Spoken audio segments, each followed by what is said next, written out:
forgot a couple things. So a couple years ago, we were having this issue with clover mites. It's May, right? Clover mites are going to be everywhere. So how do we capitalize on this opportunity? A couple years ago, a hospital in Virginia, one of the Inova facilities, was having an issue with clover mites coming into the labor and delivery room, and they were actually finding their way into where premature babies would be. So it was it was a big deal. Like, they needed a solution. So, of course, there's the chemical solution, right? But then I called Bob, said, Bob, what can we do about this? And he brought up a solution that was kind of way outside the box, and the client loved it. It was lime, changing the pH. Can you talk about that a little bit? Sure. Awesome. Okay.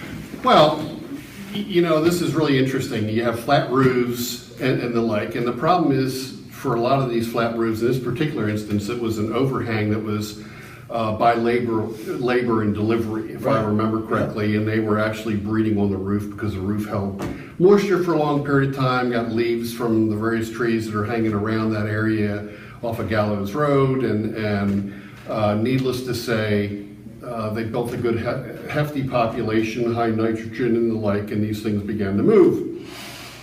The problem with a lot of these roofs today is that if you apply a material with petroleum distillates and the like, is it can damage the roofs. It creates a situation where the roofs become very brittle and they can crack and the like. And it's just like an old inner tube or something, But needless to say, one of the products that you can use is very, very cheap. It's like $1.98. You certainly want to wear Tyvek when you do this. Is pulverized limestone. It works very, very quick. It will kill them. The other part changes all that growth in there because it changes the pH. It will kill them also and kill the moss growth and the like. I've used it many, many times on research facilities, pharmaceutical plants, food plants, and the like.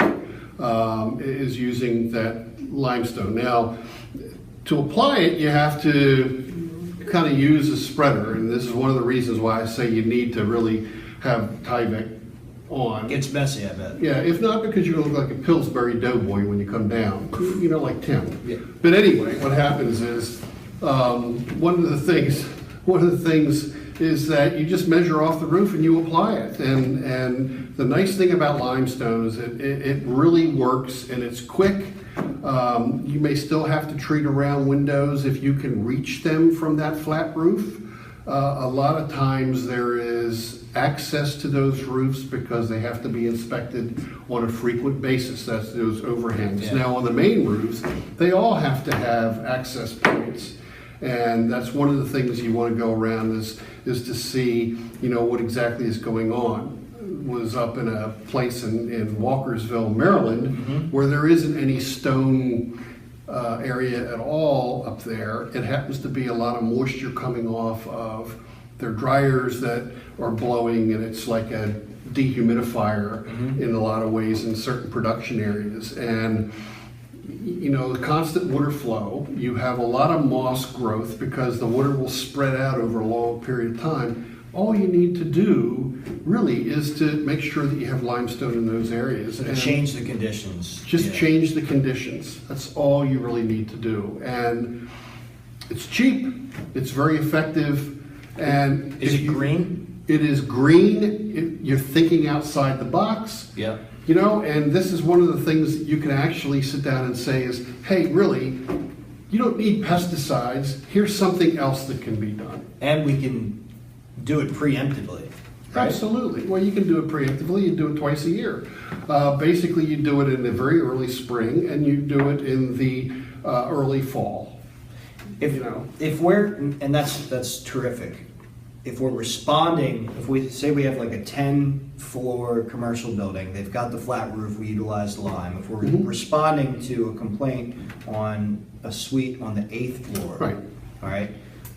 How do we build a program for that? How do we price that? What would we do? We can't reach the window on the outside.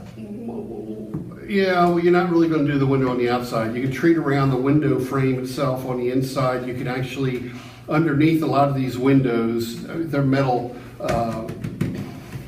flashing. You can treat underneath that flashing with like some dust, desiccant, and that works real well. It helps reduce those numbers that are coming in. The situation is that once it's in a building, vacuums are very important, and to remove them by vacuuming is strongly recommended. To just apply pesticides to stop it is not recommended. That's the important part, is vacuum, and they need to vacuum on a frequent basis. A lot of people will understand that. A lot of companies understand that they need to vacuum more when they're dealing with these particular pests in these areas, because they've been trained over a period of time knowing that you don't want to apply pesticides all over the place, particularly in a LEED building. Vacuuming is the #1 way to stop them from going. Lime can be used also.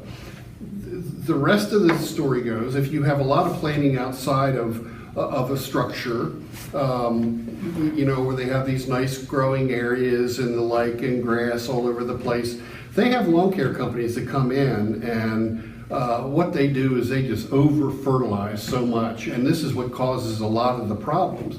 Using lime twice a year certainly reduces it exorbitantly. Okay. If that would be the correct word. I mean, just really reduces it if they're using it twice a year, and they have to apply it properly. So proactively, we can utilize lime. Right.